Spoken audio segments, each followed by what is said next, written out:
Hello students, welcome to this lecture of sequence and series. आज sequence and series के lecture number 6 है, जिसमें ये फिक्स है कि आप ज्योमेट्रिक प्रोग्रेशन पढ़ेंगे और उससे रिलेटेड उसके ऊपर आप जेईई मेंस और जेईई एडवांस की पीवाईक्यूज को सॉल्व कर रहे होंगे आज के लेक्चर में। तो चलिए बिना समय गंवाए करते हैं आज के लेक्चर की शुरुआत। तो आप लोग भी हो जाइए तैयार मेरे प्यारे विद्यार्थियों, पेन कॉपी निकाल लीजिए और साथ साथ लिखने का भी करिएगा प्रयास।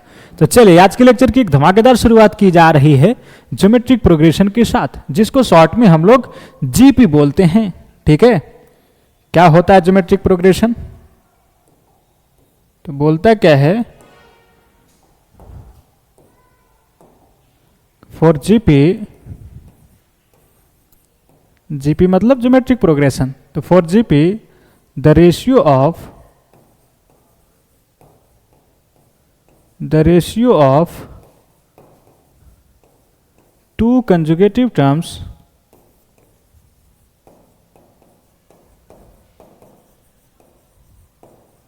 will be constant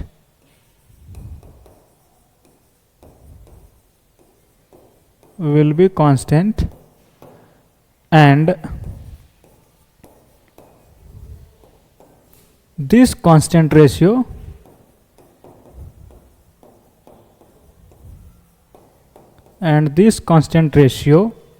is called common ratio।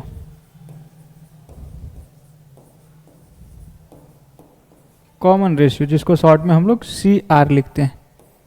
ठीक है, फॉर एग्जाम्पल जैसे एक सीक्वेंस लिखा 2 4 8 16 32 ... ठीक है, ये जो सीक्वेंस है वो जीपी में। अब वो कैसे, क्या लिखा गया है कि लगातार दो टर्मों का रेशियो अगर कांस्टेंट हो तो उसको हम लोग क्या बोलते हैं? जीपी बोलते हैं। जैसे आप देख रहे होंगे मेरा दोस्त कि sir this is T1, this is T2 and this is T3 and this is T4 and this is T5। ठीक है, यहां मैं अगर आपसे बोलूं कि बताओ भैया T2 अपॉन T1 क्या होगा? जैसे एपी चेक करने के लिए हम लोग क्या करते थे, लगातार दो टर्मों का डिफरेंस लेते थे। T2 minus T1, T3 minus T2, T4 minus T3, ऐसा चेक करते थे और सारे का वैल्यू अगर इक्वल आता था तो हम लोग बोलते थे कि वह सीक्वेंस एपी में है। यहां क्या करने वाले हैं? T2 माइनस T1 नहीं, T2 अपॉन T1 करने वाले हैं। ठीक है, और T3 अपॉन T2 करने वाले हैं, और क्या करने वाले हैं? T4 अपॉन T3 करने वाले हैं, सो ऑन इसी तरीके से, है कि नहीं? इन सभी का वैल्यू देखिए, T2 अपॉन T1 4 अपॉन 2 क्या रहा है? 2, फिर 8 अपॉन 4 क्या रहा है? 2, 16 अपॉन 8 क्या रहा है? 2। यानी कि सारे दो लगातार टर्मों का डिफरेंस जो है ना सर वो कांस्टेंट है, दैट इज सेम आ रहा है। इसका मतलब यह जो सीक्वेंस है वो कहाँ है? जीपी में है कि नहीं? यानी कि प्रत्येक टर्म में कुछ मल्टीप्लाई होकर आ रहा है। जैसे यहाँ में 2 मल्टीप्लाई किया तो अगला टर्म मिल गया, फिर 2 मल्टीप्लाई किया तो 8 मिल गया, फिर 8 में 2 मल्टीप्लाई किया तो 16 आ गया, 16 में 2 मल्टीप्लाई किया तो 32 आ गया, है कि नहीं? तो जो मल्टीप्लाई हो रहा है उसे हम लोग क्या बोलेंगे? कॉमन रेशियो, है कि नहीं? तो यहाँ पे एक क्या कहलाएगा? कॉमन रेशियो, जिसको CR बोलते हैं, या तो सिंपली ऐसे स्मॉल r लिख दीजिए। समझ गए? ऐसे ढेरों एग्जाम्पल है आपके सामने। क्या समझे जीपी मतलब?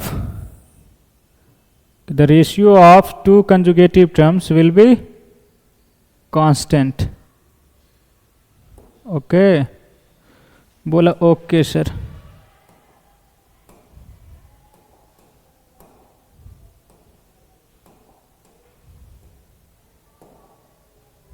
चलिए 81 है। जैसे और एग्जांपल लिया जाए, सेकेंड नंबर 1 4 16 64 ... क्या यह जीपी में है? बताइए। अगर है तो इसका कॉमन रेशियो क्या है? T2 अपॉन T1 किया 4 आया, T3 अपॉन T2 किया, क्या आया? 4 आया। फिर T4 अपॉन T3 किया, ये भी 4 आया। इसका मतलब है सर ये सीरीज जो है ना वो GP में है, जिसका कॉमन रेशियो की अगर मैं बात करूं तो यहाँ पे 4 चल रहा है। ठीक है, चलिए मेरे ख्याल से समझ गए होंगे आप। और अब हम लोग आगे बढ़ते हैं।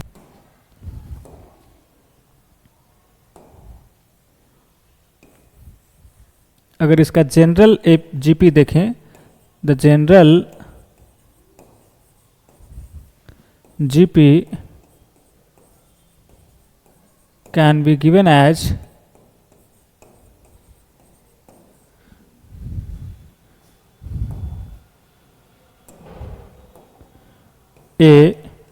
AR स्क्वायर AR और AR square AR cube AR का पावर 4 डॉट डॉट। ठीक है, ये कहाँ है? GP में है। इनका कॉमन रेशियो क्या हो रहा है? तो लगातार दो टर्मों का आप रेशियो लीजिए। T2 अपॉन T1 आर आया, T3 अपॉन T2 आर आया, T4 अपॉन T3 आर आया। यानी कि सर लगातार टर्मों में आर गुना होकर सीरीज आगे बढ़ रहा है। यहाँ पे देखिए ए है फर्स्ट टर्म, इसमें आर मल्टीप्लाई हुआ तो ए आर हो गया, फिर इसमें आर मल्टीप्लाई किया तो ए आर स्क्वायर हो गया, फिर आर मल्टीप्लाई किया तो ए आर की हो गया, फिर आर मल्टीप्लाई हुआ तो ए इंटू आर का पावर 4 हो गया। ठीक है, तो जो मल्टीप्लाई हो रहा है यानी क्या मल्टीप्लाई होकर सीक्वेंस आगे बढ़ती चली जा रही है, तो वह इस सीक्वेंस का कॉमन रेशियो कहलाएगा। ठीक है, चलिए तो यहाँ पे आप देख रहे होंगे मेरा दोस्त कि ए जो है ना सर ये फर्स्ट टर्म है, और ए क्या है? सेकेंड टर्म है। ए क्या है? थर्ड टर्म है। और ए क्या है? फोर्थ टर्म है। ए क्या है? फिफ्थ टर्म है। तो इसका Tn जो टर्म होगा दैट इज जनरल टर्म, इसे हम लोग कैसे लिखेंगे बोलिए? तो आप देख रहे होंगे कि T2 है तो a इंटू आर का पावर 1, यहाँ पे T1 था तो a इंटू आर का पावर 0 कह सकते हैं, है कि नहीं? यहाँ T3 है तो a इंटू आर का पावर 2 है, यानी जो टर्म लिख रहे हैं उससे एक कम पावर है आर पे। जैसे T4 तो a into are cube, T5 लिखे तो a इंटू आर का पावर 4, यानी एक कम है पावर। तो यहाँ Tn लिखने जा रहे हैं हम लोग, क्या लिखेंगे? a इंटू आर का पावर n है तो यहाँ एक कम कर देंगे n माइनस 1। तो this is the general term of GP। तो इसे आप याद रखिएगा मेरे दोस्त। क्या याद रखेंगे? कि Tn क्या होता है? a into are to the power n minus 1।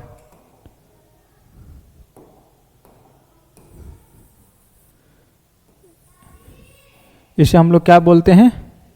तो जनरल टर्म। ठीक है, जनरल टर्म, या क्या बोलते हैं हम लोग? लास्ट टर्म, या फिर बोलते हैं आप nth टर्म।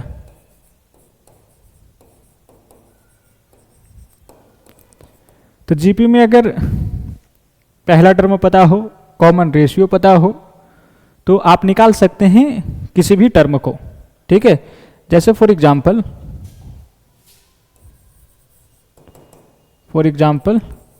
एक जीपी दे दे आपके सामने कि 1 फिर -2 4 -8 डॉट डॉट, देन फाइंड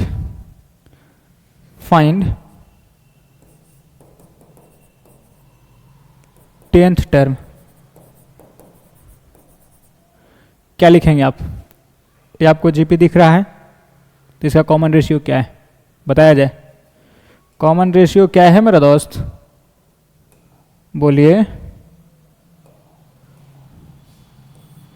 क्या है कॉमन रेशियो? सर -2 चल रहा है कि नहीं?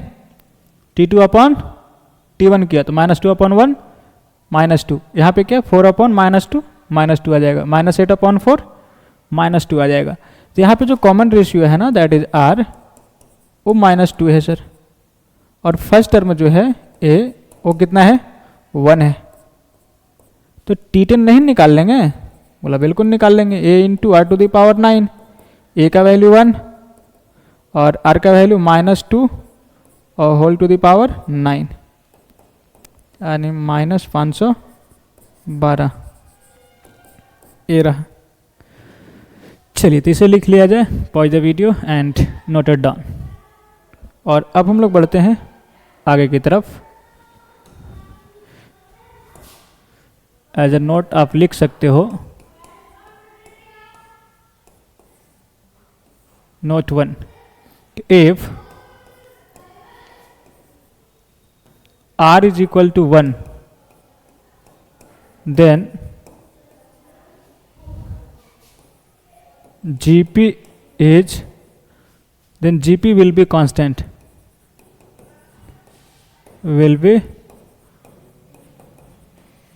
Constant GP. ठीक है, यानी सभी टर्म इसके इक्वल होंगे। जैसे यहाँ पे देखिए आप ए जीपी लिखा गया है और इसमें आर 1 कर दें, कॉमन रेशियो जो है 1 कर दें, यानी आर का वैल्यू 1, तो क्या दिखाई देगा, यहाँ भी ए, यहाँ भी ए हो जाएगा, यहाँ भी ए इंटू 1 का स्क्वायर ए हो जाएगा, ए भी ए, सो ऑन सब ए हो जाएंगे, यानी सारे टर्म इक्वल हो जाएंगे। तो क्या लिखाएगा, फॉर एग्जाम्पल यानी अगर 3 लिया तो 3 3 3 3 डॉट डॉट ऐसा चलेगा, जहाँ पे कॉमन रेशियो क्या है 1 है। तो दिस इज कांस्टेंट जीपी, इसको क्या बोलेंगे, कांस्टेंट जीपी, मतलब कॉमन रेशियो कितना है 1 है। ठीक है, आइए note number 2, if A is positive and R greater than 1 then GP will be increasing GP। ठीक है, कैसा GP होगा, इंक्रीजिंग, यानी प्रत्येक टर्म में उसका बढ़ता चला जाएगा। जैसे फॉर एग्जांपल ए को पॉजिटिव रखना है तो ले लिया भैया, कुछ भी ले लो, 2 3 4 जैसा मर्जी 2 ले लिया। आर 1 से बड़ा रखना है, चलो 4 ले लिया।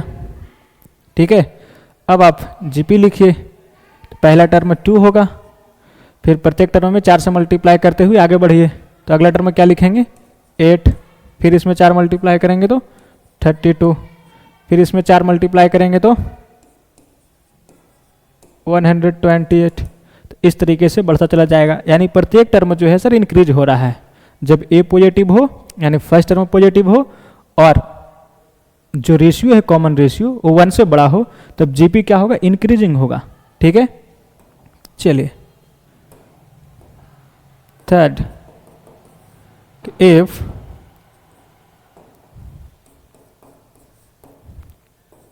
ए इज पॉजिटिव एंड आर जो हो 0 से 1 के बीच में, then GP will B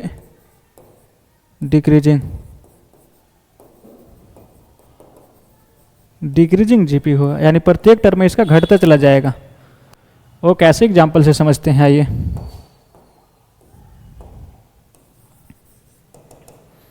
A positive लेना है, ले लिया, चलो 2 ही लिया। आर 0 और 1 के बीच में लेना है तो 1/2 ले लिया।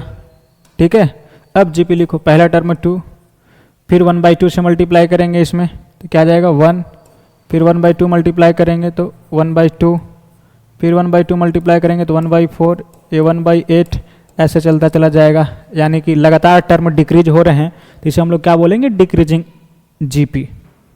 ठीक है, चलिए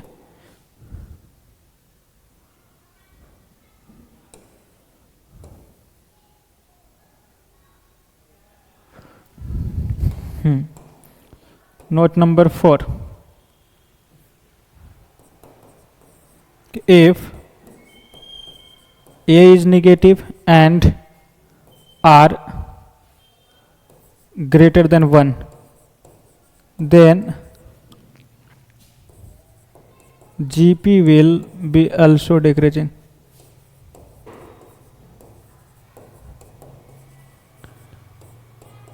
ए भी डिक्रीजिंग जीपी होगा जब ऐसा होगा कि ए निगेटिव हो जाए फर्स्ट टर्म और कॉमन रेशियो 1 से बड़ा हो तब। देख लीजिए एग्जांपल के तौर पे, आप ए निगेटिव कह रहा है, ले लिया -2, आर 1 से बड़ा, चलो ले लिया 3। ठीक है, जीपी लिखना स्टार्ट, ए -2 हुआ, फिर अगला क्या होगा, 3 मल्टीप्लाई करेंगे तो -6, फिर 3 मल्टीप्लाई करेंगे तो -18, फिर 3 मल्टीप्लाई करेंगे तो -54। तो ये डिक्रीजिंग जीपी है कि नहीं, लगातार डिक्रीज कर रहा है टर्म। तो ये क्या हो गया, डिक्रीजिंग जीपी। चलिए 5th number, if A is negative and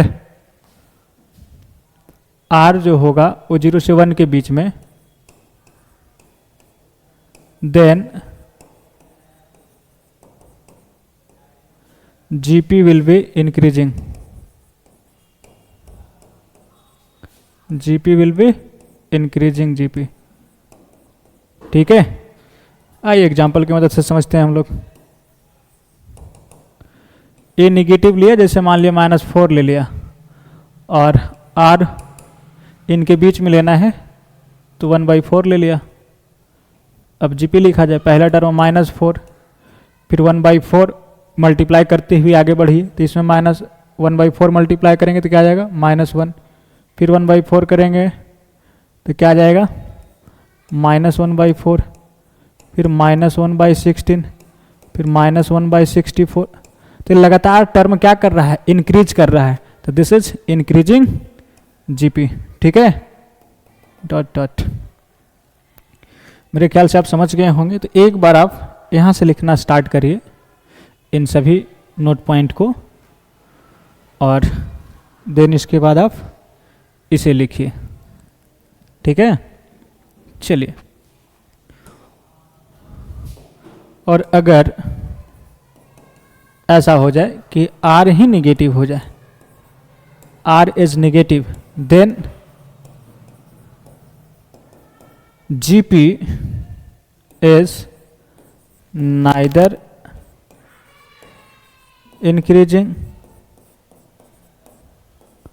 और nor neither increasing nor decreasing.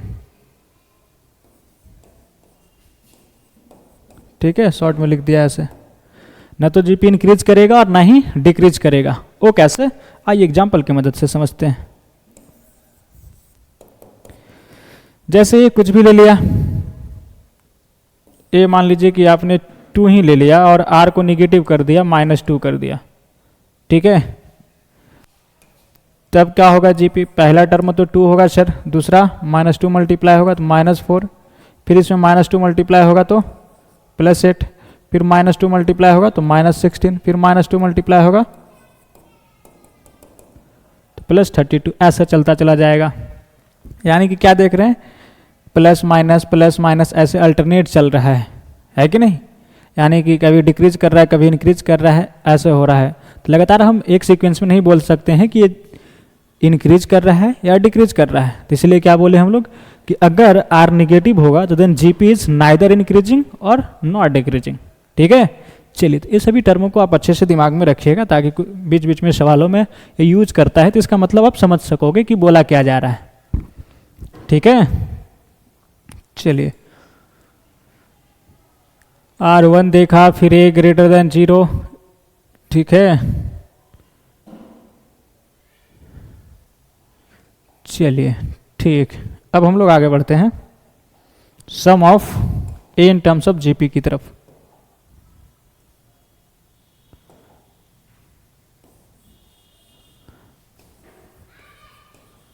Some of in terms of GP।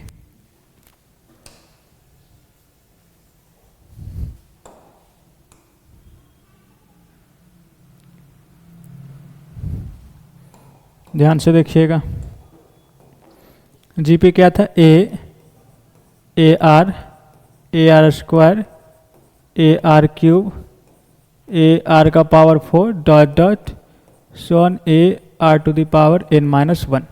ठीक है, कितने टर्म है सर, n टर्म है। गिन लो भाई। इसे क्या बोल रहे हो, t1 that is first term. इसे क्या बोल रहे हैं, t2 सेकेंड टर्म। इसे क्या बोल रहे हैं, t3।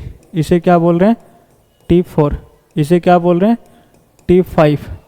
ठीक है, तो इसे क्या बोलेंगे, tn। यहाँ पे n-1 है तो ठीक है।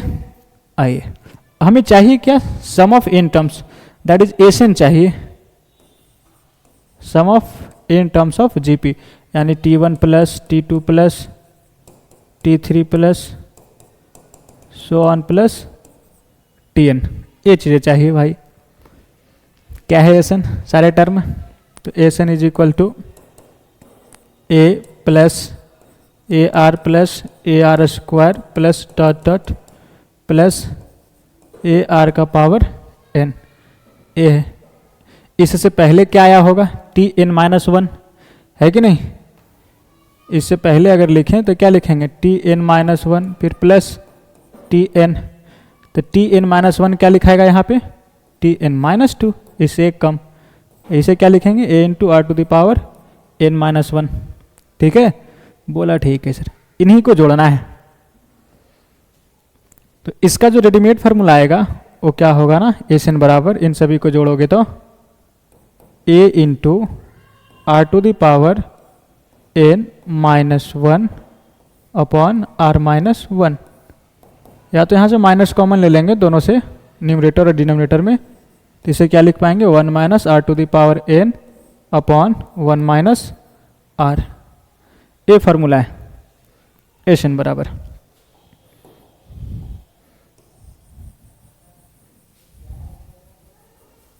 जिसे आप याद रखेंगे। Sum of n terms of GP क्या है, a into are to the power n minus one upon r minus one, या तो दोनों से माइनस कॉमन लिया तो क्या हो गया, a into one minus r to the power n upon one minus r. ठीक है, ध्यान रखना कि ये बातें तब कही जा रही है जब r not equal to one है, क्योंकि जब आर इक्वल टू वन हो जाएगा मेरे भाई, r not equal to one है, तब ये कहानी कही जा रही है। नहीं तो आर इक्वल टू वन होगा तो डिनोमिनेटर में जीरो हो जाएंगी चीजें। ठीक है, आइए तो आया कैसे, इस पे विचार करते हैं। तो यहाँ पे हमने क्या लिखा कि S n is equal to this, इन सभी को जोड़ना है भैया। अब यहाँ पे कॉमन रेशियो क्या चल रहा है, आर है, तो अब इस एक क्या करो ना कि आर से मल्टीप्लाई कर दो एस एन में, आर इंटू एस एन, यानी सभी टर्म में आर से मल्टीप्लाई कर दो जो कॉमन रेशियो है उससे, और एक टर्म आगे करके लिखना, यानी इसमें हमने मल्टीप्लाई किया आर से तो ए आर हो गया।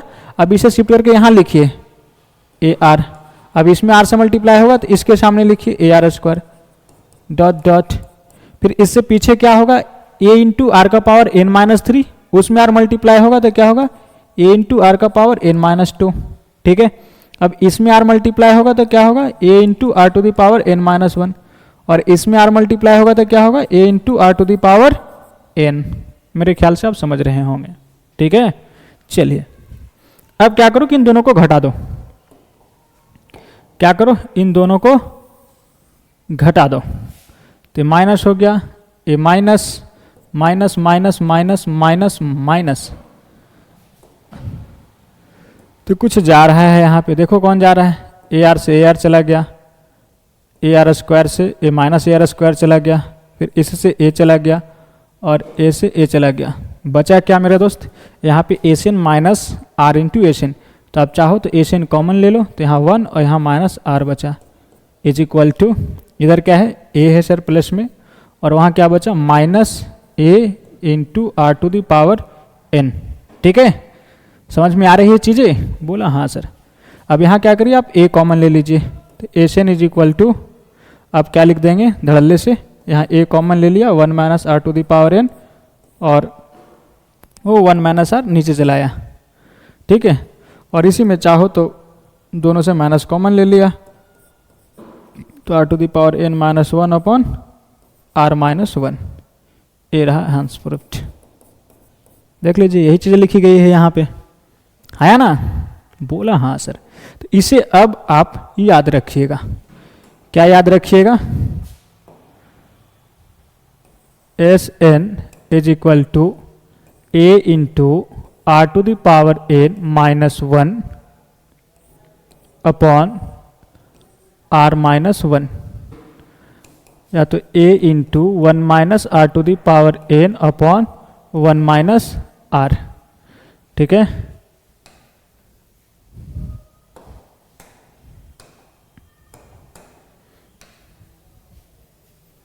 जिसमें ए क्या है, तो सर ए फर्स्ट टर्म में है, आर क्या है, कॉमन रेशियो है, और एन क्या है, नंबर ऑफ टर्म्स है। ए क्या है, फर्स्ट टर्म, ठीक है, दैट इज T1, और आर क्या है, कॉमन रेशियो।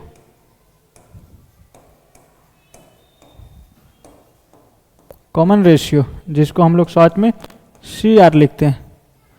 और एन क्या है मेरे दोस्त, सर एन जो है वो नंबर ऑफ टर्म्स है, नंबर ऑफ टर्म्स, ठीक है। ये फार्मूला कब के लिए है, जब sir R not equal to 1 है तब के लिए, ठीक है। R इक्वल टू 1 होगा तब क्या होगा सर, आइए समझते हैं। जैसे आपने अभी GP देखा था ना मेरे भाई, ए r square, a r square dot dot A r का पावर n-1, ये था GP। अगर इसमें हम R का वैल्यू 1 कर दें, if R is equal to 1, then S n क्या लिखोगे आप, सारे टर्म्स क्या हो जाएंगे, ए हो जाएगा। बोलो होगा या नहीं होगा, बिल्कुल होगा। कितने बार, तो n बार आया, तो n टाइम्स है तो इसे क्या लिखेंगे, n इंटू ए, ये सिंपल हो जाएगा जैसे आपने AP में देखा था। इसे भी ध्यान रखिएगा। चलिए तो pause the video and note it down. एक और बात क्या ध्यान देनी होगी यहाँ पे, एज अ नोट आप इसे भी लिख सकते हैं,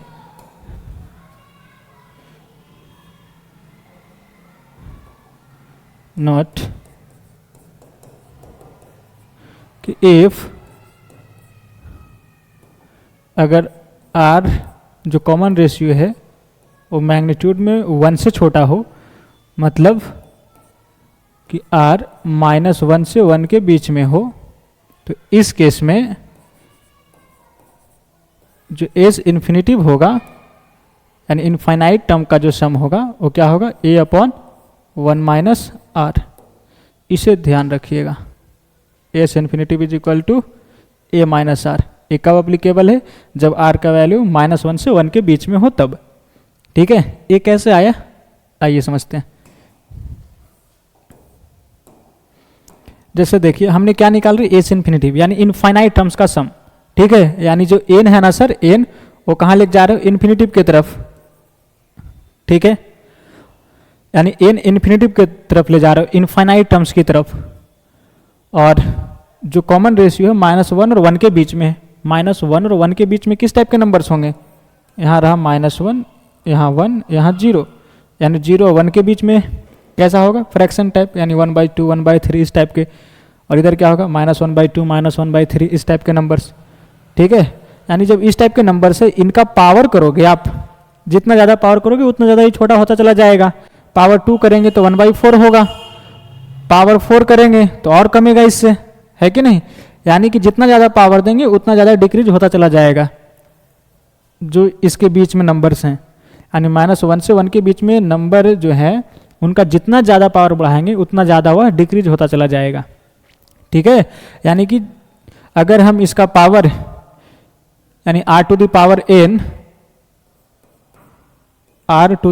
n फिर कहाँ चला जाएगा, जब n इन्फिनिटिव की तरह जा रहा है तो r to the power n, और r फ्रैक्शन है यानी 1/2 का पावर इन्फिनिटिव तरफ चला जाएगा, यानी 1/2 होल पावर इन्फिनिटिव। तो क्या हो जाएगा, 1/∞ लगभग 0 की तरफ भागेगा, है कि नहीं। अभी के लिए तो आप तो ऐसा समझ लीजिए क्या होगा कि ये कहाँ चला जाएगा, 0 की तरफ चला जाएगा, समझ रहे हो। अगर n इन्फिनिटिव की तरफ गया यानी इनफाइनाइट टर्म्स की तरफ जा रहा है कि नहीं, तो जो r का पावर n होगा वो कहाँ जाएगा, 0 की तरफ।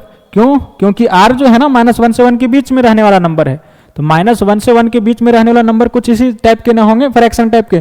जैसे इसके बीच में कोई नंबर उठा लो, 1/3 उठाया और इसका पावर तुम इन्फिनिटिव डालो यानी इन्फिनिटिव की तरफ, n इन्फिनिटिव पर जा रहा है ना, तो r to the power n का वैल्यू निकालने की प्रयास कर रहे हैं, तो क्या आ जाएगा 1/3 का पावर इन्फिनिटिव, यानी 1 को 3 का पावर इन्फिनिटिव यानी 3 इंटू इनफाइनाइट बार। तो ये भी इन्फाइनाइट लिख दो क्रूड भाषा में, और 1/∞ आप अप्रोक्स 0 की तरफ भागेगा, टेंडिंग टू जीरो बोल रहा है कि n इन्फिनिटिव की तरफ जा रहा है, तो r to the power n कहाँ जाएगा, तो जीरो की तरफ जाएगा, एग्जैक्ट जीरो नहीं होगा, a नहीं बोला जा रहा है, ठीक है, अप्रोक्स वैल्यू है, ए भी जो है वो क्या है, अप्रोक्स वैल्यू निकालता है, ना कि एग्जैक्ट, ठीक है। तो ए क्या हो गया, जीरो की तरफ गया, तो एस इन्फिनिटिव क्या हो जाएगा मेरा दोस्त, यहाँ पे देखिए ए इंटू और ये आर का पावर एन है, ठीक है, ये कहाँ चला गया, जीरो की तरफ, तो zero minus one, zero minus one, ये माइनस वन आ गया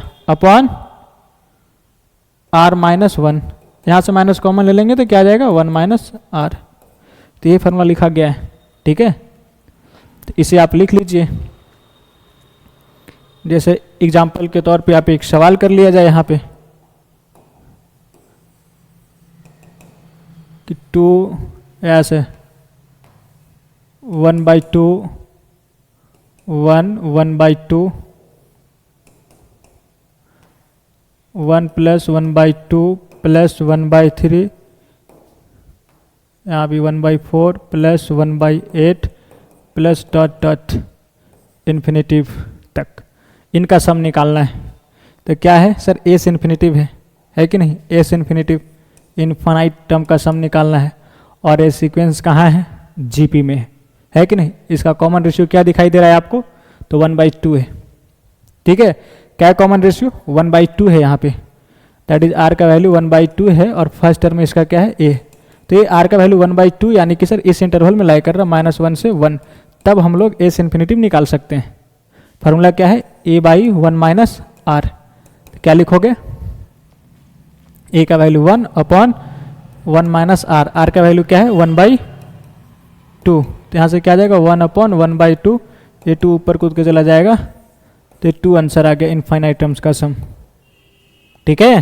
बोला ठीक है सर, लेकिन जब r, ये किसके लिए फार्मूला है, जब r -1 से 1 में हो तब, ठीक है, यानी कि r का मैग्नीट्यूड 1 से छोटा हो तब, अगर r ग्रेटर देन 1 हो जाए तब एस इन्फिनिटिव क्या होगा, तो इसके बारे में हम लोग कुछ नहीं कह सकते कांच से, ठीक, इसके लिए आपके पास फार्मूला नहीं है, ठीक है, तो इसे ध्यान रखिएगा प्लीज।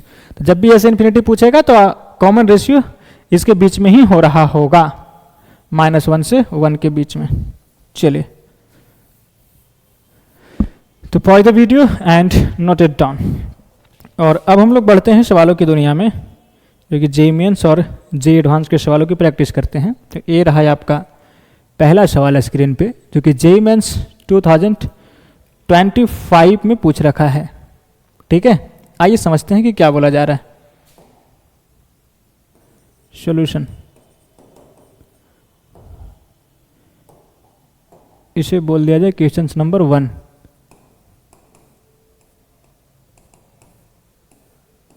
ठीक है, चलिए,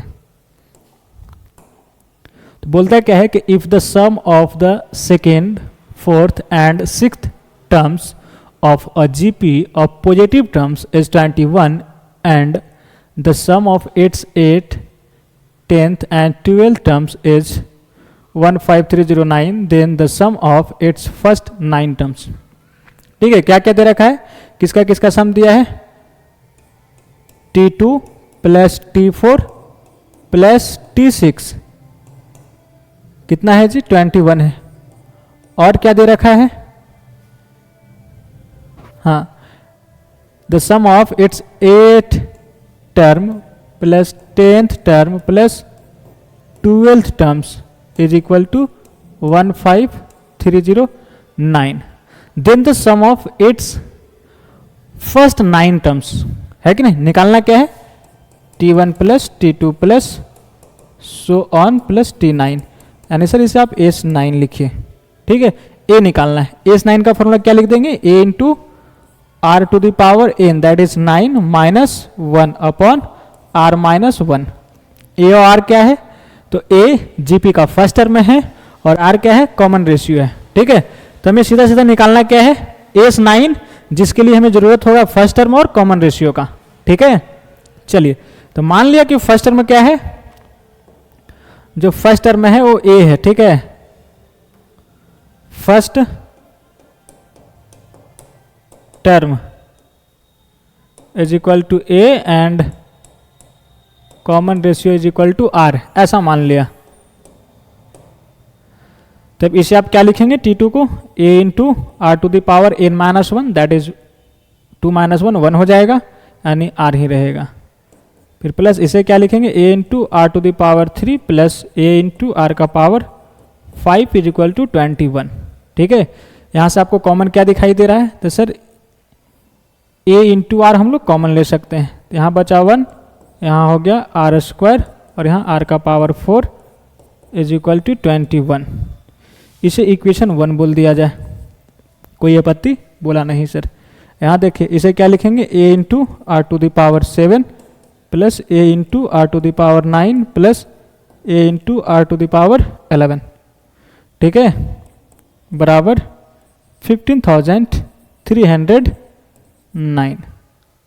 यहाँ से कॉमन क्या हो जाएगा, a into are to the power 7, तो यहाँ क्या रहा 1 प्लस यहाँ क्या रहा आर स्क्वायर और यहाँ r का power 4 is equal to 15,309। This is second equation. ठीक है, अब इसे गौर से देखिए, अगर इन्हें हम डिवाइड कर देते हैं तो एक कट जाएंगे इससे और a से एक कट जाएगा, बचेगा r वाला टर्म, वहाँ से r आसानी से निकाल लेंगे। r निकलने के बाद r का वैल्यू किसी भी एक इक्वेशन में रखकर हम लोग a निकाल लेंगे, तो इस तरीके से r और a दोनों निकल जाएगा। फिर आप वापस S9 का फॉर्मूला लिखकर उसमें a और r का वैल्यू पटक कर S9 निकाल लेंगे। ठीक है, रास्ता क्लियर है।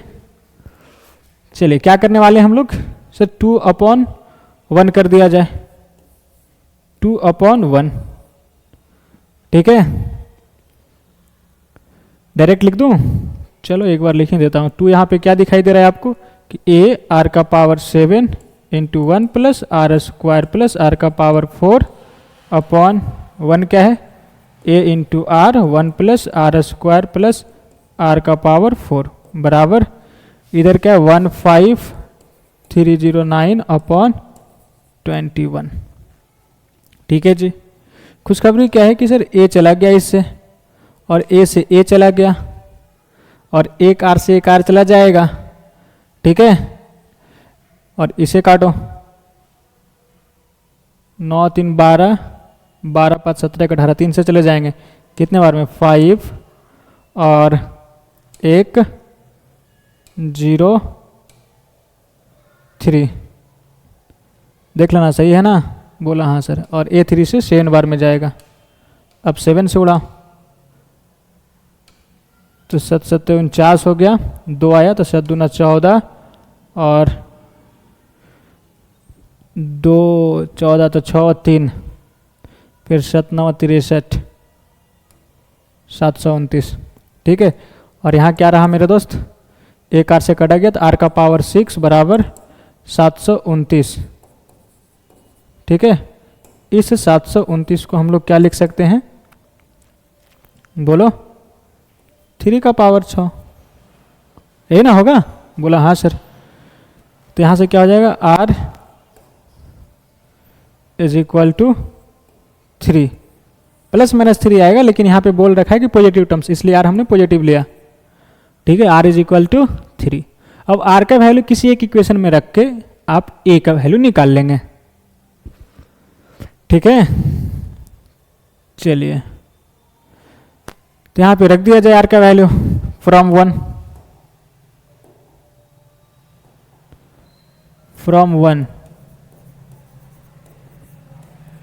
क्या होगा, a इंटू 3 और ये 1 प्लस 3 का स्क्वायर 9 प्लस 3 का पावर 4 81 बराबर 21।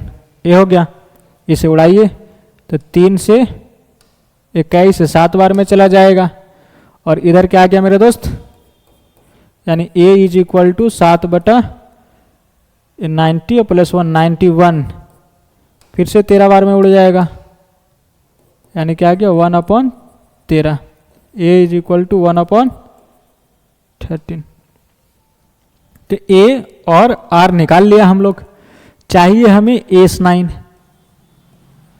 सम of first 9 terms, a into are to the power n minus 1 upon r minus 1। फॉर्मूले से a का वैल्यू 1/13 इंटू आर, आर का value 3 whole to the power 9 minus 1 upon r minus 1 यानी 3 minus 1।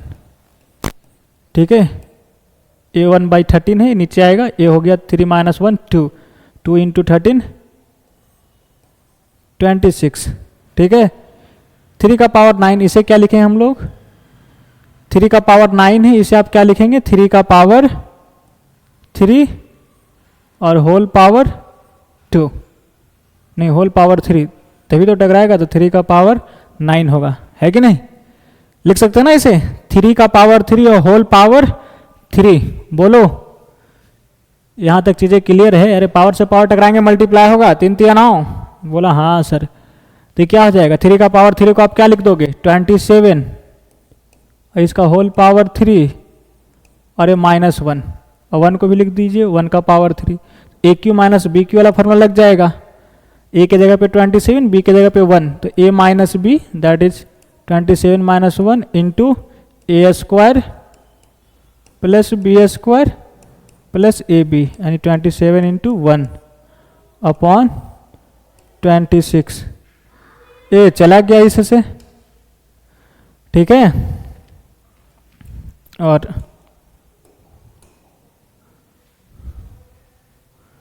अब आ जाइए आप इधर, तो बचा क्या सर, 27 का स्क्वायर क्या हो जाएगा, 27 का स्क्वायर 729 प्लस 1 का स्क्वायर 1 और ये 27, यानी 729 प्लस 28 जोड़ोगे तो क्या आ जाएगा 757। तो इस तरीके से आपका आंसर कौन सा हो गया, option number D is correct answer. ठीक है, तो इस सवाल में ज़्यादा कुछ था नहीं, दो चीज़ें आपको दे दिए गए थे, ए और ए, इन दोनों की मदद से आप ए और आर निकाल लीजिए, और ए और आर का वैल्यू रखकर आप S9 निकाल लेंगे। ठीक है, बिल्कुल सिंपल था। चलिए, तो pause the video and note it down. और अब हम लोग बढ़ते हैं अगले सवालों की तरफ, दैट इज क्वेश्चन नंबर 2, जो कि अगेन जेईई मेंस 2024 में पूछ रखा है सवाल। ठीक है, तो एक बार तो आप वीडियो पॉज करिए और इसे खुद ट्राई करिए। फिलहाल इसे हम सॉल्व करते हैं। सॉल्यूशन क्या बोला जा रहा है मेरे दोस्त, कि if in a GP of 64 terms, एक जीपी में कितने टर्म्स हैं 64 टर्म्स हैं। ठीक है, the sum of all the terms is 7 times the sum of the odd terms of the GP। ठीक है, यानी जो सभी टर्म्स का जो सम है वो 7 गुना है इनके सभी ऑड टर्म्स का सम का।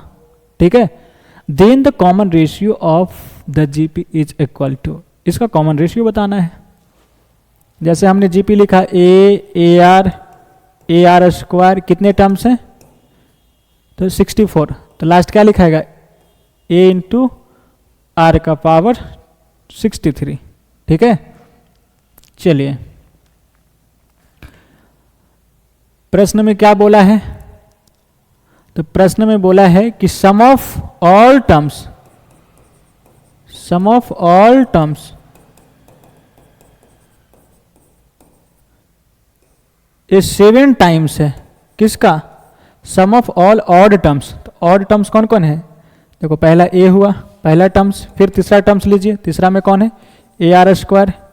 ठीक है, डॉट डॉट, फिर ए 64वां टर्म है, तो इससे पहले वाला आएगा, तो इससे पहले कौन होगा ए इंटू आर का पावर 62।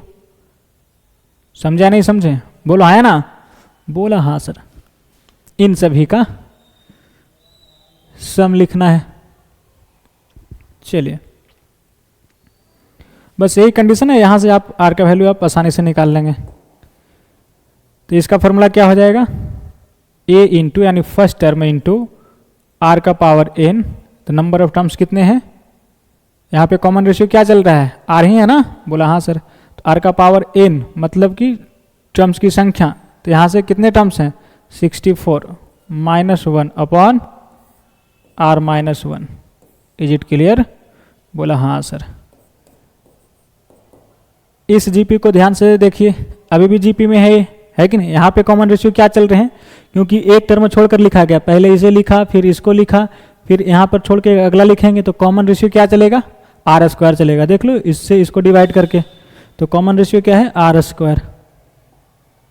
ठीक है, तो यहाँ ध्यान देना। तो ए इंटू फर्स्ट टर्म तो ए ही है, ए इंटू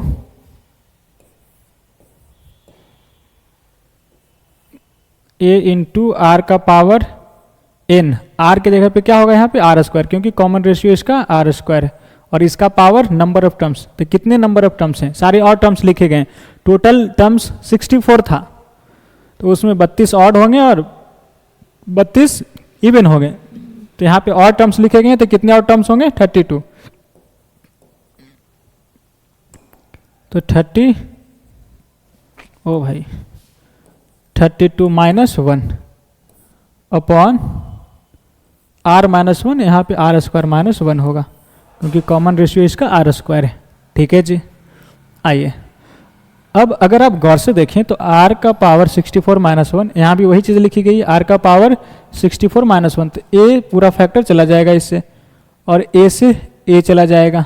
बोलो है ना? बोला हाँ सर। अब यहाँ देखिए क्या है? 1 upon r minus one is equal to 7 upon, इसे आप क्या लिखेंगे? R minus one into r plus one. अब एस से ए चला गया। ठीक है, अब इसे क्रॉस कर देंगे तो क्या लिखेंगे? R plus one is equal to 7।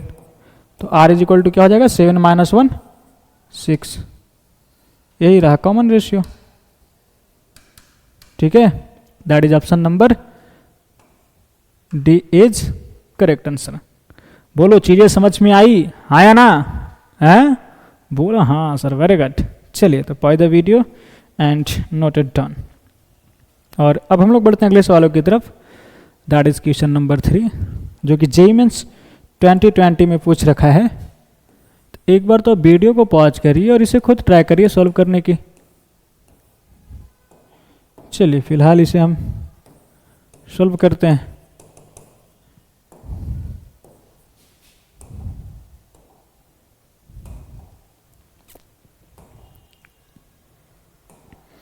ठीक, क्या बोला जा रहा है? तो value of this is equal to, integer type का सवाल है।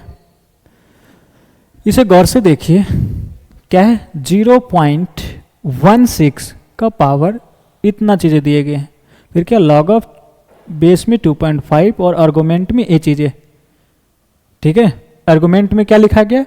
1/3 plus 1/3 square plus 1/3 cube plus dot dot to infinitive, यानी इन्फिनिटिव की तरफ गया है, इन्फानाइट टर्म है इसमें। तो सम ऑफ इन्फानाइट जीपी वाली चीज़ें लगेंगे। ये सीक्वेंस कहाँ है? तो जीपी में है कि नहीं? तो हम लोग एस इन्फिनिटिव क्या लिखेंगे मेरा दोस्त? ए बाई 1 माइनस आर फार्मूले से। तो हमें चाहिए फर्स्ट टर्म और कॉमन रेशियो। तो यहाँ पे बताइए कि इसका फर्स्ट टर्म क्या है? तो सर इसमें जो फर्स्ट टर्म है वो 1/3 है, और common ratio that is r जो है वो क्या है? 1/3 है। वही है ना, T2/T1 करके देख लो, क्या रहा? 1/3, यानी लगातार टर्मों में 1/3 मल्टीप्लाई होकर आगे बढ़ता चला जा रहा है। बोला हाँ सर, जो कि 1 से छोटा है। बोलो ए आर जो कॉमन रेशियो है वो -1 से 1 के बीच में है क्या? तो आंसर इज यस। इसी के लिए फॉर्मूले पढ़ाए गए थे ना आपको, कि जो आर -1 से 1 में होंगे तभी एस इन्फिनिटिव निकलेगा। बोला हाँ सर। फॉर्मूला क्या है? ए अपॉन 1 माइनस आर रख दिया जाए। ए का वैल्यू 1/3 अपॉन 1 माइनस 1/3। ठीक है, यहाँ एलसीएम ले लेंगे तो क्या आ जाएगा? इसे तो ऐसा ही लिखिए, 3 - 1 यानी 2/3। ए 3 से 3 चला गया, बचा क्या? 1/2।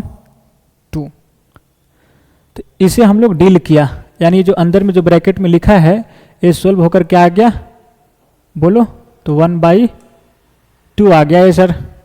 ठीक है, तो क्या हो गया पूरा माहौल यहाँ पे, यहाँ से आप यहाँ लिख दीजिए, तो 0.16 है, इसे आप लिख देंगे 0.4 का होल स्क्वायर, और इसका होल पावर क्या लिखा है, लॉग 2.5 बेस में, और आर्गुमेंट में ये जो चीज़ें लिखी गई थी इसे सिंप्लीफाई करके हमने 1/2 लाया। ठीक है, बोलो हाँ ना, बोला हाँ सर। अब दोनों पावर आपस में टकराएंगे, यानी 0.4 का power 2 into log 1/2 to the base 2.5, ये हो गया।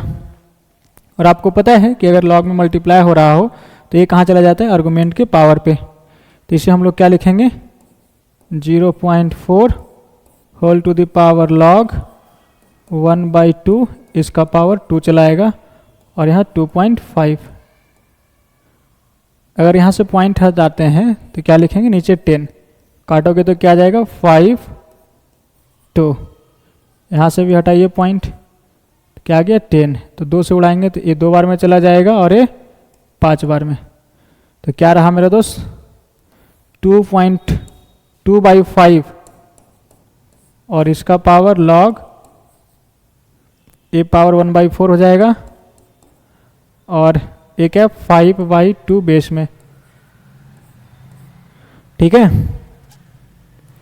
इसे आप क्या लिख सकते हैं, बोलो, यहाँ जाइए, 2/5 है, इसे क्या लिख सकते हैं, 5/2 का पावर -1, मतलब कि 2/5।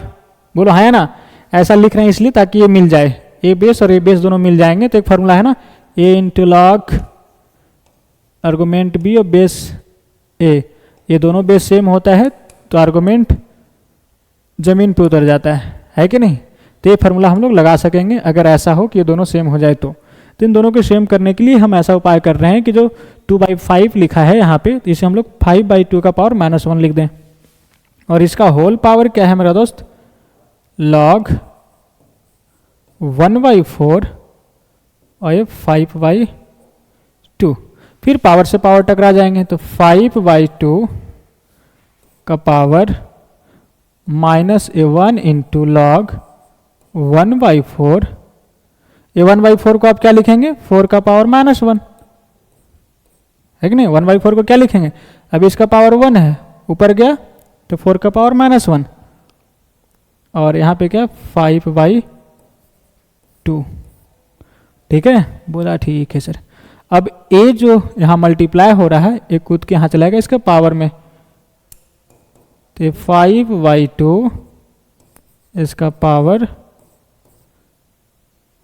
4 का पावर -1 होल पावर -1,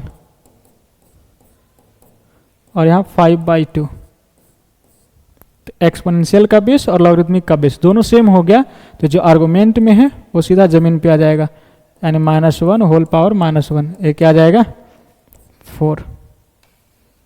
तो this is answer of this question, यानी क्या गया आंसर इसका 4, तो यहाँ 4 लिख देंगे। ठीक है, चलिए तो इसे लिख लिया जाए, और अब हम लोग बढ़ते हैं अगले सवालों की तरफ, दैट इज क्वेश्चन नंबर 4, जो कि जेईई 2024 में पूछ रखा है। इसे एक बार आप ज़रूर ट्राई करिए सॉल्व करने के लिए, वीडियो पॉज करिए और इसे खुद ट्राई करिए सॉल्व करने के लिए। ठीक है, आइए इसे सॉल्व करते हैं। सॉल्यूशन क्या बोला जा रहा है मेरा दोस्त, कि if each terms of a geometric progression a1 a2 a3 so on with first term is equal to 1/8 and first term not equal to second term, ठीक है, is the arithmetic mean of the next two terms। ठीक है, क्या बोला गया कि प्रत्येक term जो है इसका, प्रत्येक टर्म जो है ज्योमेट्रिक प्रोग्रेशन का ओ अर्थमेटिक मीन है किसका, तो अपने अगले 2 टर्म का। ठीक है, तो आप एसन लिखा a1 + a2 + so on n, then S20 minus A18 निकालना है, S20 माइनस A18 निकालना है। जैसे मेरा दोस्त ये लिखा क्या है, एक GP है A1 A2 A3 so on, ऐसे AGP लिखा है, ठीक है। प्रत्येक टर्म जो इसका है ना, जैसे A1 वो अर्थमेटिक मीन है अपने अगले दो टर्म का, यानी इन दोनों को जोड़ो और बट्टा 2 करो तो A1 मिलेगा। A2 किसके बराबर है, तो अर्थमेटिक मीन है अपने अगले दो टर्म का, तो अगला दो टर्म कौन होगा, A3 A4 अपॉन 2, ठीक है। फिर जैसे A3 लिखा तो अर्थमेटिक मीन है अपने अगले दो टर्मों का, ऐसा बोला जा रहा है। A4 लिखा तो A क्या है, अर्थमेटिक मीन है अपने अगले दो टर्मों का, ये ना, सो ऑन, है ना। बोलो, बोला हाँ सर। इसका मतलब क्या समझे आप, कि AN क्या होगा, अपने अगले दो टर्मों का अर्थमेटिक मीन होगा, यानी AN plus 1 plus AN plus 2 upon 2, ऐसा कुछ, ठीक है। हमें चाहिए क्या, S20 माइनस A18, S18, तो इसके लिए A और R का वैल्यू चाहिए, मतलब फर्स्ट टर्म और कॉमन रेशियो का। मजे की बात क्या है कि फर्स्ट टर्म का वैल्यू ये बता रखा है 1/8, ठीक है। तो हमें निकालना क्या होगा, कॉमन रेशियो R। इसका फर्स्ट टर्म क्या है, first term is equal to A1 और कॉमन रेशियो मान लिया जाए कि R है, ठीक है। और फर्स्ट टर्म में A1 का वैल्यू 1/8 दे रखा है। चलिए तब यहाँ से हम लोग निकाल लेते हैं कॉमन रेशियो।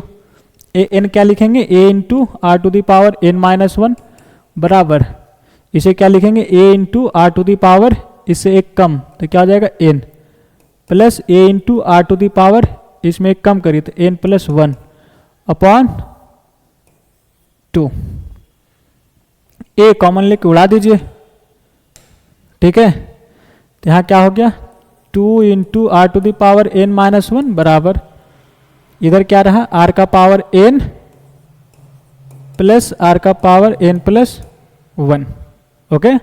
बोला ओके सर। तो 2 into are to the power n minus 1 बराबर, यहाँ से r का पावर n माइनस 1 अगर कॉमन लिया तो यहाँ क्या रहेगा, r का पावर 1 यहाँ ऐड होगा तब तो r का पावर n बनेगा, और यहाँ क्या रहा, r स्क्वायर।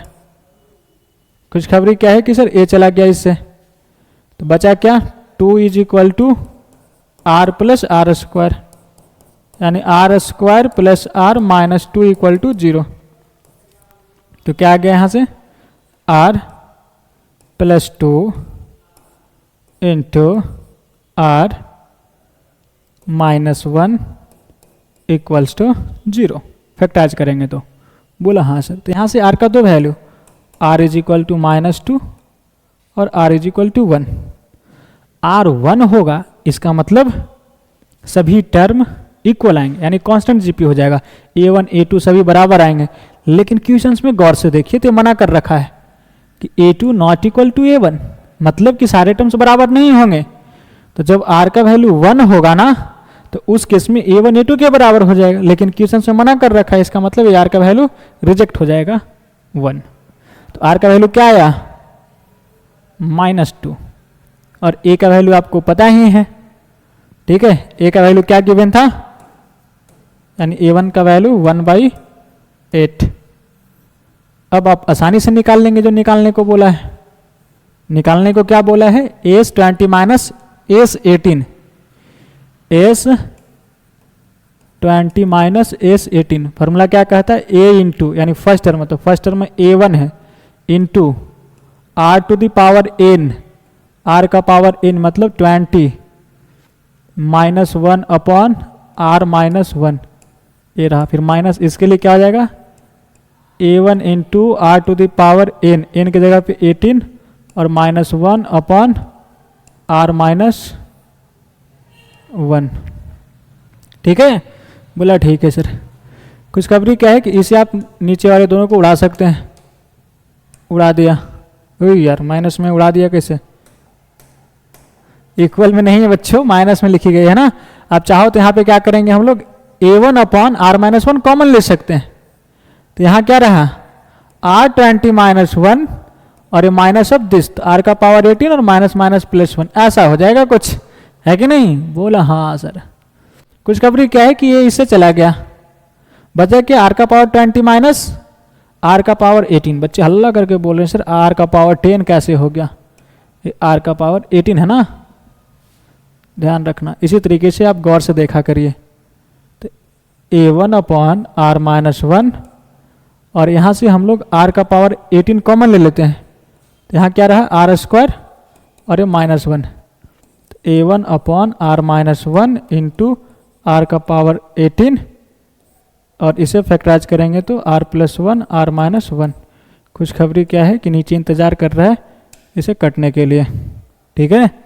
चलिए कट गया ये, बचा क्या A1 इंटू R का पावर 18 इंटू R प्लस 1, इन सभी का वैल्यू रख दिया जाए। इसका वैल्यू 1/8 इंटू R का value minus 2 whole power 18 into ये माइनस 2 प्लस 1, तो क्या आ जाएगा -1 और ये माइनस 2 का पावर 18, ये हो जाएगा 2 का पावर 18 और अपॉन इसे क्या लिखेंगे 2 का पावर 3 और ये -1 गुना हो जाएगा तो माइनस, तो क्या आ गया -2 और पावर 15, 3 घट जाएगा, तो ये रहा आंसर माइनस ऑफ 2 का पावर 15। ठीक है, देख लीजिए कौन से ऑप्शन में माइनस ऑफ 2 का power 15, that is option number A is correct answer. ठीक है, तो बस ये बोल क्या रहा था वो समझना था आपको, किसमें बोला क्या जा रहा है। ठीक है, चलिए लिख लीजिए, अब इसे यहाँ से लिखना स्टार्ट करिए, देन उसके बाद इसे लिखिए और अब हम लोग बढ़ते हैं अगले सवालों की तरफ, दैट इज क्वेश्चन नंबर 5 ही होगा ना, बोला हाँ सर। चलिए तो एक बार तो आप वीडियो को पॉज करिए और इसे खुद ट्राई करिए सॉल्व करने के लिए।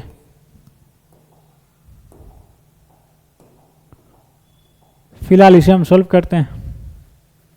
क्या बोला जा रहा है इसमें कि e का power cos square x plus cos का पावर 4x प्लस कॉस का power 6x plus dot dot infinitive into log of 2 to the base e satisfy the equation this, then the value of this. x 0 से π/2 में है, यानी first quadrant में है। ठीक है, चलिए आइए फिर से शुरू हो जाते हैं सॉल्यूशन। e का पावर देखो cos square x plus cos का पावर 4x प्लस कॉस का power 6x plus so on infinitive. आइए इधर अगर हम इसे इधर लिखें cos square x plus cos का पावर 4x प्लस कॉस का power 6x plus dot dot infinitive. आपको इनफिनाइट जीपी का सीरीज दिखाई दे रहा है, तो आंसर इज यस। यहाँ पे फर्स्ट टर्म में क्या है cos square x, common ratio क्या है cos स्क्वायर एक्स, है कि नहीं। यहाँ पे पहला टर्म क्या है cos स्क्वायर एक्स, इसका कॉमन रेशियो क्या चल रहा है cos स्क्वायर एक्स। ठीक है जी, हम ए से इन्फिनिटिव लगा सकते हैं, फार्मूला क्या है a/1 माइनस आर, लेकिन r कहाँ के होना चाहिए -1 से 1 का। बोलो ये कहाँ का है cos स्क्वायर। तो सर cos स्क्वायर का रेंज कहाँ होता है, ये जो cos स्क्वायर है इसका रेंज क्या होता है 0 से 1 क्लोज में होता है। लेकिन यहाँ पे देखो 0 पे 1 देता, वहाँ पे इक्वलिटी नहीं लगा, इसका मतलब 1 नहीं देगा। π/2 पे 0 देता, वो 0 नहीं देगा, है कि नहीं, तो 1 नहीं है। तो 0 से 1 के बीच में है, यानी इस इंटरवल में है यार, तो यहाँ पे एस इन्फिनिटी का फॉर्मूला आप आसानी से लगा सकते हैं। Is it clear. चलिए तो क्या हो जाएगा मेरे दोस्त a बाई यानी cos square x by 1 minus cos square x, क्या आ जाएगा cos स्क्वायर एक्स upon sine square x cot square x, ऐसा लिख दिया। यानी इसे सोल्व किया ना इस पूरे को, तो क्या आ गया कॉट स्क्वायर एक्स। ठीक है, क्या आ गया कॉट स्क्वायर एक्स। ठीक है, तो इसे क्या लिखेंगे e का power cot square x into log 2 to the base a, रहा। अब ए जो इनटू में है पावर में चला आएगा, इसका ए 2 का पावर चला आएगा, क्या लिखेंगे हम, ई का पावर लॉग, यहाँ बेस ई होगा, 2 का पावर कॉट स्क्वायर एक्स। अब ये दोनों यानी एक्सपोनेंशियल का बेस और लॉगरिथमिक का बेस सेम है, तो जो आर्गुमेंट है वो सीधा जमीन पे आ जाएगा, मतलब 2 का पावर कॉट स्क्वायर एक्स। ये पूरा क्या आ गया, ये पूरा का वैल्यू, ये जो पूरा टर्म लिखा गया इतना, ये क्या है, 2 का पावर कॉट स्क्वायर एक्स। अब ए सेटिस्फाई करता है इस इक्वेशन को, ठीक है, ए किसको सेटिस्फाई कर रहा है, इस इक्वेशन को, कौन से इक्वेशन को, तो sir t square minus 9t plus 8 equals to 0 को, इसको सेटिस्फाई कर रहा है। यहां से t क्या निकल जाएंगे बोलो, t minus 8 into t minus 1 equals to 0, यानी t इज इक्वल टू दो वैल्यू 8 और 1, और इसे सेटिस्फाई कर रहा है, इसका मतलब t का वैल्यू 2 कॉट स्क्वायर एक्स है, ठीक है, यानी 2 का power cot square x is equal to 8 और 1, ऐसा बोला।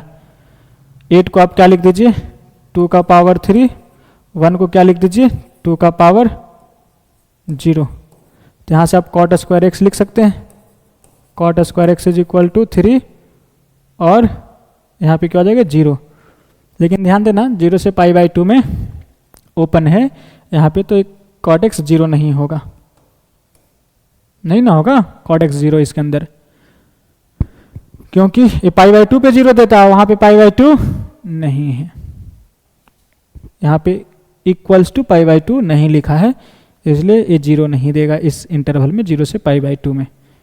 तो कॉट स्क्वायर एक्स का एक वैल्यू आया 3, यानी कि कॉट एक्स बराबर क्या लिखेंगे हम लोग, √3, प्लस माइनस √3 नहीं लिखेंगे, क्यों, क्योंकि एक्स जो है वो फर्स्ट क्वाड्रेंट का एंगल है, और फर्स्ट में ये पॉजिटिव होगा। चलिए, तो यहां से हम लोगों ने निकाल लिया कॉट एक्स बराबर √3, मतलब एक्स बराबर क्या आ जाएगा, कितना डिग्री, बोलो कितने डिग्री पे √3 देता है, बताओ भाई, ये तो 10वीं क्लास के बच्चा ही बता देगा कि सर 30 डिग्री, तो एक्स बराबर क्या आ गया 30 डिग्री। अब एक्स का वैल्यू यहां पे रखकर आप निकाल लीजिए, ठीक है, चलिए 30 डिग्री रख देंगे तो क्या हो जाएगा, या तो इसे हम लोग ऐसा करते हैं कि cos x से ऊपर नीचे या sin x से डिवाइड कर देते हैं, इसे हम लोग ऊपर नीचे sin x से अगर डिवाइड कर देंगे तो क्या आ जाएगा मेरा दोस्त, यहाँ पे 2 आ जाएगा, और यहाँ sin x से डिवाइड करेंगे तो 1, और यहाँ √3 cot x, ऐसा कुछ हो जाएगा माहौल। अब डायरेक्ट cot x का वैल्यू हम लोग पटक देते हैं, तो क्या आ जाता है 1 प्लस √3 इंटू √3, जो कि 3 हो जाता, तो 2/4 क्या आ गया 1/2, ये रहा फाइनल आंसर। क्या किया, न्यूमरेटर और डिनोमिनेटर को sin x से डिवाइड कर दिया, तो यहाँ पे cot x फंस गया, डायरेक्ट cot x का वैल्यू पटक दिया वहां पे, ठीक है, तो option number b is correct answer. तो मेरे ख्याल से आप समझ गए होंगे कि चल क्या रहा है कि नहीं, बोला हाँ सर। चलिए, तो पहले इसे लिख लीजिए, देन उसके बाद अब हम लोग अगले सवालों की तरफ मूव करते हैं, दैट इज क्वेश्चन नंबर 6, जो कि JEE मेंस 2024 में पूछ रखा है, और उम्मीद है कि ये सवाल आपसे बन भी जाएगा। आइए सॉल्व करते हैं इसे। क्या let alpha and beta be the roots of the equation this px² plus qx minus r equal to 0, px² minus qx minus नहीं sir plus minus r equal to 0, इसका 2 रूट्स है अल्फा बीटा, अच्छी बात है। और क्या बोला है कि p 0 के बराबर नहीं है, चलिए ठीक है, ये p q and r be the conjugative terms of a non constant GP, non constant GP मतलब कि उसका सभी टर्म बराबर नहीं, यानी पी क्यू बराबर नहीं है, यानी कॉमन रेशियो 1 नहीं है, ऐसा बोला, ठीक है, यानी ये जो है ना पी क्यू आर वो कहाँ है, जीपी में है। इसका मतलब क्या समझे कि P T2/T1 बराबर T3/T2 ऐसा होगा, कॉमन रेशियो बराबर होगा अगर जीपी में होगा तो, यानी कि Q/P बराबर R बाई क्यू, यही होगा ना? बोला हाँ सर। तो एक रिजल्ट आप यहाँ से ए निकाल कर रखिए। अगर ये बोला कि ये तीनों जीपी में है, इसका मतलब कि इनका रेशियो जो होगा कंजुगेटिव टर्म्स का वो इक्वल आएंगे। बोला हाँ सर। और क्या बोला है कि 1 by alpha plus 1 by beta is equal to 3/4 दे रखा है। देन इसका वैल्यू निकालना अल्फा माइनस बीटा का होल स्क्वायर का। ठीक है, चलिए तो यहाँ से आप निकाल लीजिए अल्फा प्लस बीटा। क्या होगा अल्फा प्लस बीटा बराबर माइनस बी बाई ए यानी minus q by P. Alpha into beta क्या हो जाएगा सी बाई ए यानी माइनस आर बाई पी। ठीक है, और क्या गिवन है 1 by alpha plus 1 by beta बराबर 3/4। एलसीएम ले लेंगे तो क्या आ जाएगा alpha plus beta upon alpha into beta बराबर 3/4। अल्फा प्लस बीटा का value minus q by p upon alpha into beta का value minus r by p. P से पी चला जाएगा, माइनस से माइनस चला जाएगा। ठीक है, बचा क्या? बोला सर बचा क्यू बाई पी नहीं आर इज इक्वल टू 3/4। ध्यान देना। और यहाँ क्या है जी आर बाई पी। चलिए ठीक है। हाँ देखिए यहाँ पे क्या है r by q is equal to q by p. तो अगर इसे पलट दें यानी कि आर बाई क्यू तो एक इसका वैल्यू हो जाएगा यानी ये 4/3 के बराबर हो जाएगा। ठीक है, आर बाई क्यू क्या आ गया 4/3 यानी आर बाई क्यू 4/3 के बराबर हो गया, क्यू बाई पी भी 4/3 के बराबर हो गया क्योंकि ये दोनों आपस में बराबर हैं। तो आर बाई क्यू, ठीक है, आर बाई क्यू और ए क्या है क्यू बाई पी।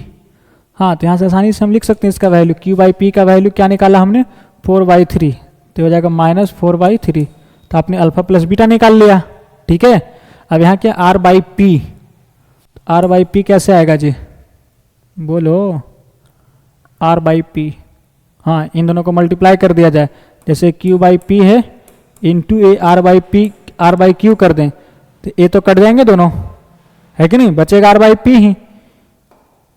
ठीक है, क्या बचेगा आर बाई पी। लेकिन मजे की बात क्या है कि आर बाई पी का वैल्यू हम लोग निकाल सकते हैं यहाँ से। इसका वैल्यू 4/3 और इसका भी वैल्यू 4/3 बराबर आर बाई पी।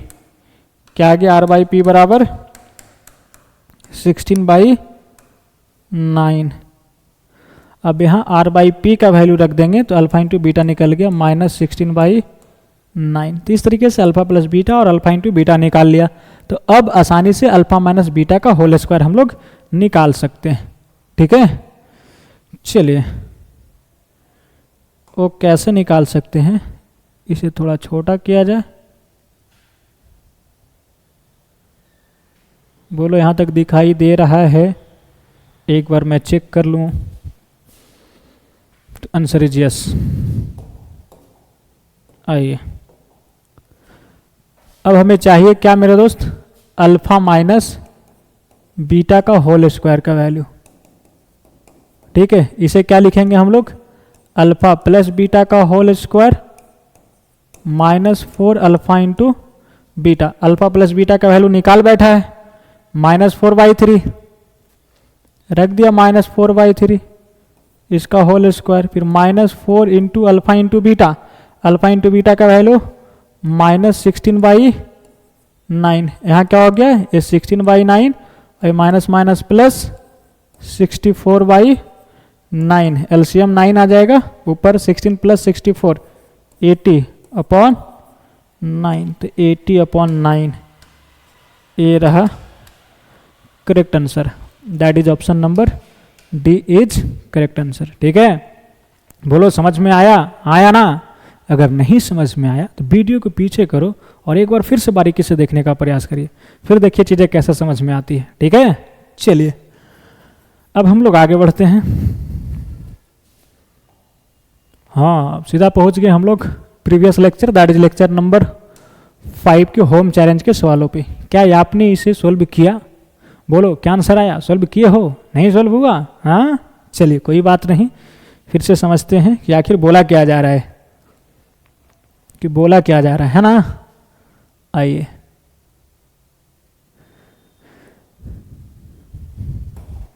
चलिए क्या है कि late A1 A2 so on A 2024 be an arithmetic progression such that A1 plus A5 plus A10 plus A15 plus so on A 2020 फिर plus A 2024 is equal to 2233 then so on, इसका value बताना है, यानी कि S 2024 बताने हैं। यहाँ गौर से देखिएगा मेरा दोस्त कि ये जो चीज़ें लिखी गई है ना, यहाँ क्या है? Sum of symmetrical terms from left and from right. ठीक है, जैसे इधर से A5 उठाया तो इधर से भी 25वें टर्म उठाया है 2020। देख रहे हैं इन दोनों का सम क्या हो रहा है? 2025। जैसे ए जीपी में दे रखा है ना, जीपी नहीं सर, एपी, ध्यान देना, A1 A2 A3 so on A 2023 और A 2024 ऐसा लिखा कुछ यहाँ तक एपी में। तो इधर से पहला टर्म और इधर से पहला टर्म, ठीक है, इनका सफिक्स को ऐड किया तो 2025 बन रहा है कि नहीं? तो अब समझ रहे हैं कि सिमेट्रिकल टर्म्स है। तो ठीक इसी तरीके से इसे देखिए, इसे उठाया और इसे उठाया, 2025 बन रहा है कि नहीं दोनों का सफिक्स को ऐड करने पे? बोला हाँ सर, यानी ये दोनों सिमेट्रिकल टर्म्स है, इधर से 25वें टर्म्स और इधर से 25वें टर्म्स। ठीक है, तो इससे क्या हिंट्स मिला? क्या आपने पढ़ा है ना कि arithmetic means of terms taken symmetrical from left and from right will be same. ठीक है, तो वो प्रॉपर्टीज लगा सकते हैं यहाँ पे हम लोग इसका वैल्यू निकालने के लिए। यानी क्या लिखेंगे हम लोग यहाँ पे कि sir A5 plus A10 plus A15 plus dot dot plus A2020 upon कितने टर्म्स हैं यहाँ से बोलो? तो 2020 बाई 5 किया जाए तो 5 4 जा 20, फिर 0, फिर 5 4 जा 20, ये रहा। अब इधर क्या है, ये दोनों छूट गया ना, A1 और A24, इसका वैल्यू निकाल लिया जाए। तो इन दोनों सिमेट्रिकल टर्म्स का अर्थमेटिक मीन निकाला, वो इसके बराबर आएगा, है कि नहीं? बोला हाँ सर, हमें चाहिए क्या? इसका वैल्यू, यानी फिर इन सभी का अर्थमेटिक मीन लिख दिया, A1 plus A2 plus dot dot plus A 2024 upon 2024। ठीक है, अब इसके मदद से आप आसानी से निकाल सकते हैं इसका वैल्यू। हमें चाहिए इसका ही value, A1 plus A2 plus A3 plus so on A 2024 का। ठीक है, चलिए हाँ, इसके जगह पे क्या रख दिया जाए मेरे दोस्त? इसके जगह पे क्या रख दिया जाए ना, यहाँ से इसका वैल्यू निकाल लिया जाए। तो A1 और A 2024 उधर भेज देंगे तो क्या हो जाएगा? 2233 माइनस A1 प्लस A 2024, ये रहा, इसके जगह पे लिख दिया, अपॉन ये जो 404 है इसे 2 से उड़ा दो तो क्या गया? 202, तो नीचे बना 202, और ये क्या है? Equals to A1 plus A 2024। पहले इन्हीं दोनों को सॉल्व करते हैं, यहाँ से इनका वैल्यू निकालने की प्रयास करते हैं। इसे क्रॉस कर दिया जाए तो 2233 माइनस A1 प्लस A 2024, और इधर क्या आ जाएगा? 202 इंटू A1 प्लस A 2024। ठीक है यहाँ तक? बोला ठीक है सर। अब इसे इधर भेज दो तो ये प्लस में आ जाएगा, तभी 202 A1 प्लस A 2024 है, और एक और आ जाएगा तो 203 हो जाएगा, है कि नहीं? क्या लिखेंगे? 22 33 is equal to 203 A1 plus A 2024। ठीक है, बोला हाँ सर। इसे आप उड़ाइए, कितने बार में कटेगा? मेरे ख्याल से लग रहा है 11 बार में उड़ जाएगा। देख लो, 203 गुना 11 कर लेंगे तो क्या जाएगा, 203 फिर 0 3 0 2 तो 3 3 2 2 कट जाएगा 11 बार में। तो यहाँ से क्या निकाल लिया हम लोगों ने, A1 plus A 2024 is equal to 11, इसका वैल्यू आ गया। तो अब इन दोनों को एक साथ लेकर आप इसका वैल्यू निकाल लेंगे, इसके जगह पे पटक देंगे 11 11.2 और इतना ये रहा, क्रॉस मल्टीप्लाई करेंगे, आंसर फट के हाथ में आ जाएगा। ठीक है, क्या बोल रहे हैं, आइए जैसे A1 प्लस A2 नहीं, A1 प्लस A 2024 इसका अर्थमेटिक मीन लिखा और पूरे का अर्थमेटिक मीन लिखा, plus dot dot plus A 2024 upon 2024 ए रहा। ठीक है, और इसका वैल्यू अभी निकाला हम लोगों ने 11, तो 11/2 is equal to A1 plus A2 plus dot dot plus A 2024 upon 24। तो क्या आ गया, इसे क्रॉस कर देंगे तो 11 2024 11/2 इंटू 2024 बराबर A1 plus A2 plus so on plus A 2024। ठीक है, अब इसे काट दिया जाए 2 से, तो 10 12।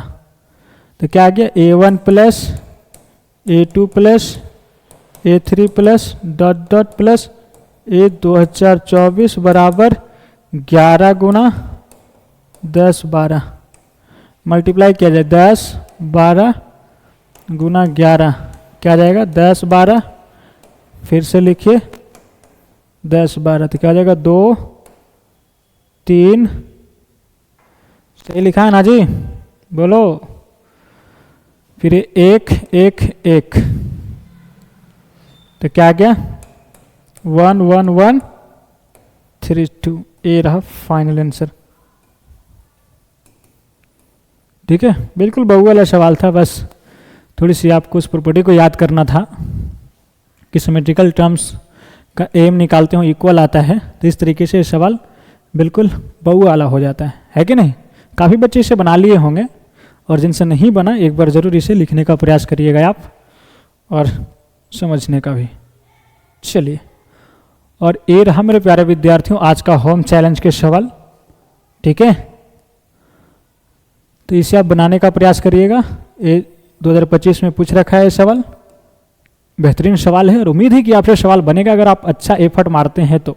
ठीक है, ऐसा नहीं कि देखकर ही डर गए और बंद कर दिए, तो फिर तो भाई बनता हुआ सवाल भी नहीं बन सकेगा। एक बार ट्राई जरूर करना, ऐसा नहीं कि देखकर डर गए भैया क्या क्या लिख दिया है कि नहीं। बता इसका मतलब क्या है, बोलो तो, तुम्ही से पूछ रहा हूँ। पहला लेक्चर याद करो, क्या बताया गया था कि this is the notation of sequence. Sequence कैसे लिखते हैं ना, AN, इसका मतलब क्या हो गया, A1 A2 A3 so on AN, ए पूरा लिखा है ए सीक्वेंस।